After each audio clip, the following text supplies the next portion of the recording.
ওই 24-এর আগে নির্যাতিত সমস্ত দলের অংশবিশেষ যারা ক্ষমতায় যেতে চান তাদেরকে বলবো, আপনার আমার মতো দায়িত্বশীল ভূমিকা নিয়ে আপনার সমস্ত কর্মীদেরকে নিরাপত্তার সাথে মাঠে ময়দানে কাজ করার জন্য তাদেরকে আপনি নিশ্চয়তা দিয়ে দেন।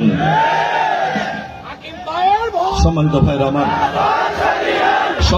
আমার,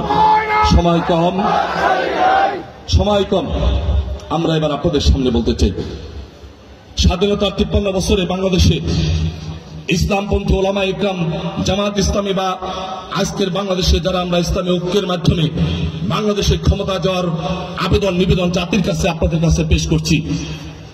আমরা কিন্তু একবারও ক্ষমতায় যাই নাই। আমরা যারা এই 53 বছরে ক্ষমতা পরিচালনা করেছেন, আমরা জাতির কাছে, গুরুদাসপুর বয়গ্রামবাসীর কাছে আমরা আবেদন করছি, ইতিহাস দেখেন, আমরা তো ক্ষমতায় যাই নাই।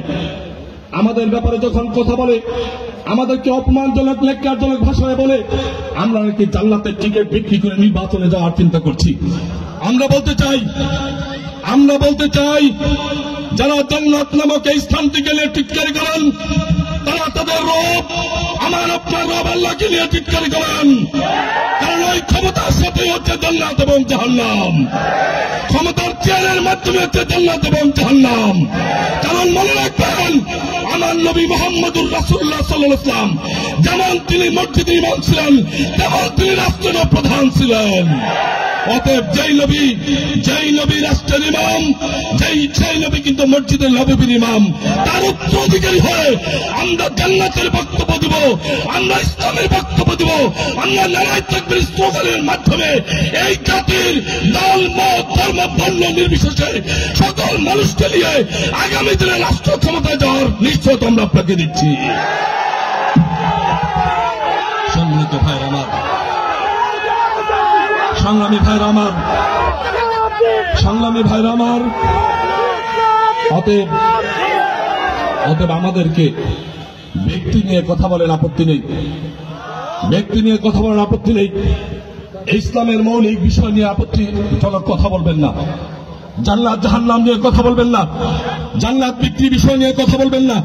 রাজপথে আসছি নীতি নৈতিকতার মাধ্যমে আদর্শ তুলে ধরে জাতির কাছে ভোট চাবো। আমি ব্যক্তিগতভাবে আমাদের দল, আমাদের সংগঠন, আমাদের সমস্ত কর্মীদেরকে নিশামুক্ত সমাজকর্মী হিসেবে আমরা তৈরি করে এই জাতির কাছে খেদমত করার জন্য, এই জাতির ক্ষমতার চেয়ারে বসে খেদমত করার জন্য আমরা সবাইকে তৈরি করছি।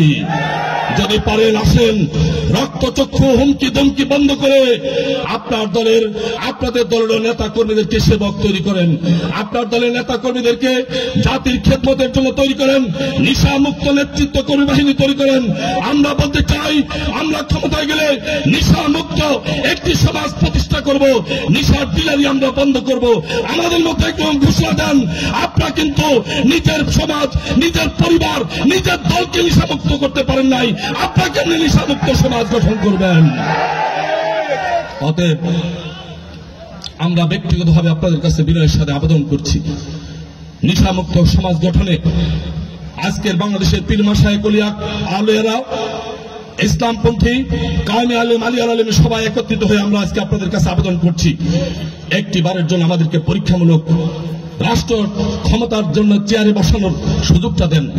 আমরা নিশ্চয়তা দিচ্ছি, ক্ষমতার চেয়ারে বসে কাউকে চোখ রাঙাবো না, কাউকে হুমকি দিব না, কাউকে ক্ষমতার অপব্যবহার করে জুলুম করবো না, কারো উপরে নির্যাতন করবো না। রাস্তাঘাটের উন্নয়নের ক্ষেত্রে 1 বছর না যেতে যে রাস্তা ভাঙা হচ্ছে, এই সমস্ত রাস্তা আমরা নির্মাণ করবো না। আমরা যে রাস্তা নির্মাণ করব সেই রাস্তা টিকসই মানসম্মত রাস্তা হবে। কারণ আমরা নিশ্চয়তা দিচ্ছি, বরাদ্দকৃত রাস্তা থেকে 1টি টাকা কমিশন আমরা খাবো না। আমরা বয়স্ক বিধবা প্রতিবন্ধী ভাতার ক্ষেত্রে নিশ্চয়তা দিচ্ছি, 100% ন্যায্যতার ভিত্তিতে সকল মানুষের দর করে আমরা সেই সেবা পৌঁছে দিব। আমরা নিশ্চয়তা দিচ্ছি সরকারি বরাদ্দের কৃষি পণ্য সহ সমস্ত বরাদ্দকৃতকে আমরা ন্যায্যতার ভিত্তিতে আমার দল জামাত ইসলামী করলেই পাবে। অসম্ভব দলের মতের চিন্তার কর্মের ঊর্ধ্বে উঠে যারা ন্যায্যতার ভিত্তিতে পাওয়ার যোগ্য তাদেরকে আমরা ন্যায্যতার ভিত্তিতে পৌঁছে দেব, এই নিশ্চয়তা আমরা দিচ্ছি। অতএব শ্রমিক ভাইরা, তোমাদেরকে বলতে চাই, তোমরা আগামী দিনে তোমাদের এই রাষ্ট্র ক্ষমতা পরিচালনার জন্য এক একজন হাতিয়ার। তোমরা আগামী দিনের গুরুদাসপুর এবং বড়াইগ্রামের ওই ক্ষমতার চেয়ারে কারা বসবে? তোমাদের ত্যাগ, তোমাদের তিতিক্ষা, তোমাদের চেষ্টা, তোমাদের কষ্ট এর মাধ্যমে নিশ্চিত হবে আগামী দিনের ওই চেয়ার। সেই শ্রমিকদের মাধ্যমে আমি গুরুদাসপুর উপজেলার প্রতিটি ওয়ার্ড, প্রতিটা ইউনিয়ন, প্রতিটা ট্রেডের সমস্ত সদস্য ভাইদেরকে বলতে চাই, আগামী দিনের ওই ক্ষমতার চেয়ারে বসানোর ক্ষেত্রে যেহেতু তোমাদের ত্যাগটাই সবচেয়ে কঠিন ত্যাগ, তোমাদের তিতিক্ষা সবচেয়ে কঠিন তিতিক্ষা, তোমাদের কষ্ট সবচেয়ে কঠিন কষ্ট, যেই কষ্টের মাধ্যমে আগামী দিনের ওই নিরপেক্ষ, নির্দলীয় এবং সৎ যোগ্য মানুষকে চেয়ারে বসাবো, সেই ক্ষেত্রে তোমরা কি রাজি আছো মাঠে ময়দানে কাজ করার জন্য? আলহামদুলিল্লাহ, আলহামদুলিল্লাহ। আমি আমার প্রতিটি শ্রমিক ভাইকে বলতে চাই, প্রত্যেকে এক একজন আব্দুল